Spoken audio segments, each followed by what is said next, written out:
کہ میں نے ایک مرتبہ ایک کتاب لکھی تھی جس کے اندر ایک اپنے مخالف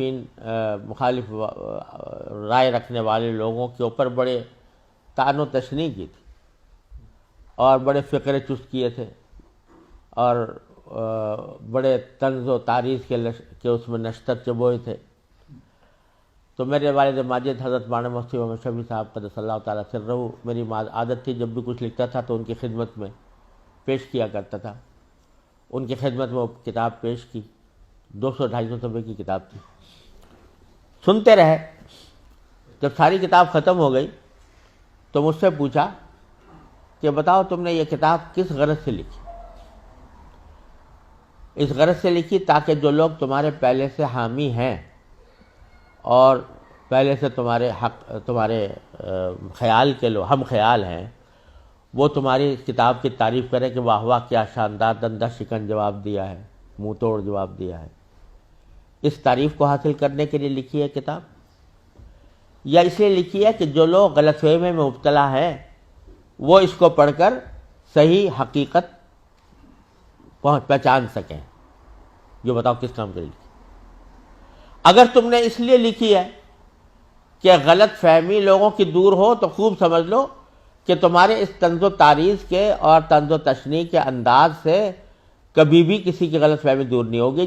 جو طنز و تعریض کے ساتھ والی اس کتاب کو پڑھے گا تو وہ کہے گا یہ تو پہلے ہی طعن و تشنیع والی کتاب ہے، لہذا اس کی طرف توجہ بھی دینے کی ضرورت نہیں. اس کے دل میں ایک دفاع کا جذبہ پیدا ہو جائے گا. ہاں اگر تم نے اسے لکھی ہے کہ اپنے ہم خیال لوگوں کی تعریف حاصل کرو تو بے شک اس میں بڑے کامیاب ہو. تم نے بڑے شاندار فقرے چست کیے اور بڑے شاندار طنزیہ جو فقرے کہے ہیں تو اس میں تم بے شک کامیاب ہو. تو بتاؤ کس لیے؟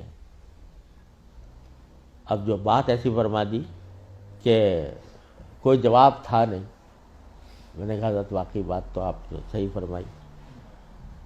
تو کہا کہ خوب سمجھو کہ طنز سے اور لوگوں کے اوپر طعنے دینے سے کبھی اصلاح نہیں ہوتی. پیغمبرانہ اسلوب یہ ہے کہ اگر پیغمبروں کو گالی بھی دی جاتی ہے تو وہ گالی کا جواب گالی سے نہیں دیتے. پیغمبر حضرت ہود علیہ السلام کو کہا جا رہا ہے کہ انا لنراک فی صفاحۃ وانا لنظنک من الکاذبین، ہم آپ کو دیکھ رہے ہیں بیوقوف آدمی ہیں. پیغمبر کو کہا جا رہا ہے اور ہم جانتے ہیں اب جھوٹے آدمی ہو. اگر حضرت والد صاحب فرماتے تھے کہ آج اگر کسی مقتدی کو، کسی عالم کو، کسی واعظ کو بھرے مجمع میں یہ کہا جائے کہ تم بیوقوف ہو، تم جھوٹے ہو، تو جواب میں وہ کہے گا تو جھوٹا، تیرا باپ جھوٹا، تیرا دادا جھوٹا. لیکن پیغمبر کیا جواب دیتا ہے کہ یا قوم لیس بی صفاحۃ ولکنی رسول من رب العالمین. میری قوم میں بیوقوف نہیں ہوں، مجھے پر رب العالمین نے تمہارے پاس بھیجا ہے، تمہاری پیغام دے کر بھیجا ہے، میں تمہارا پاس پیغام لے کر آیا ہوں. تو گالی کا جواب پیغمبر گالی سے نہیں دیتا. گالی کا جواب بھی گالی سے نہیں دیتا. موسیٰ علیہ السلام کے پاس کو بھیج جا رہا ہے فرعون کے پاس، موسیٰ اور ہارون علیہ السلام کو. اور اللہ تعالیٰ کو معلوم ہے کہ فرعون جیسا سرکش آدمی، لیکن ان کو جو تعلیم دی گئی موسیٰ اور ہارون علیہ السلام کو یہ دی گئی کہ قولا لہ قولا لینا، ان کے سامنے، فرعون کے سامنے نرم بات کرنا، لعلہ یتذکر او یخشی، اور شاید نصیحت قبول کر لے، چاہے شاید خدا کا خوف دل میں پیدا ہو جائے. حالانکہ اللہ تعالیٰ جانتے تھے علم ازلی میں کہ یہ نصیحت قبول کرنے والا نہیں ہے اور ایمان لانے والا نہیں ہے، لیکن پیغمبر سے کہا جا رہا ہے کہ تمہارے دل میں یہ امید ہونی چاہیے کہ شاید نصیحت قبول کر لے، شاید اس کے دل میں خدا کا خوف آ جائے، لہذا نرم بات کرنا. تو یہ کہاں سے تم نے سیکھ لیا کہ مخالفین کے اوپر طعن و تشنیع اور الزام تراشی اور فکر کسنا، یہ کہاں سے سیکھ لیا؟ پیغمبروں کا طریقہ یہ نہیں تھا.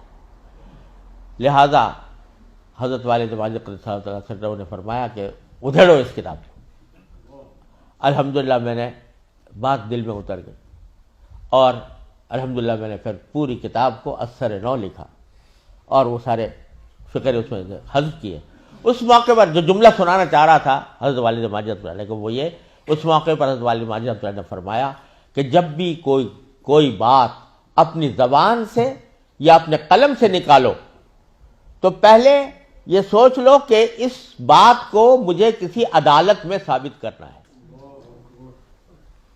عدالت میں اگر تم اس پوزیشن میں ہو کہ جو بات تم نکال رہے ہو وہ کسی عدالت میں ثابت کر سکو تو بے شک کہہ دو اور لکھ دو، لیکن اگر اس پوزیشن میں نہیں ہو تو ہرگز وہ بات نہ لکھو، نہ کہو۔ کیوں؟ اس لیے کہ ہو سکتا ہے اسی دنیا میں کسی وقت تم سے مطالبہ ہو جائے عدالت، کسی دنیا کی عدالت میں کہ ثابت کرو اپنی اس بات کو، اور اگر اس دنیا میں نہ ہوا تو آخرت میں تو ہوگا ہی ہوگا۔ آخرت کی عدالت میں اللہ تبارک و تعالیٰ کے سامنے سب کچھ حاضر ہوگا اور تمہیں ثابت کرنا ہوگا۔ اگر ثابت نہیں کر سکتے تو منہ سے نہیں نکالو۔ تو یا وَقَوْلَهُمْ يُوزَنْ، انسان کے منہ سے نکلی ہوئی بات کا بھی وزن ہوگا۔ یہ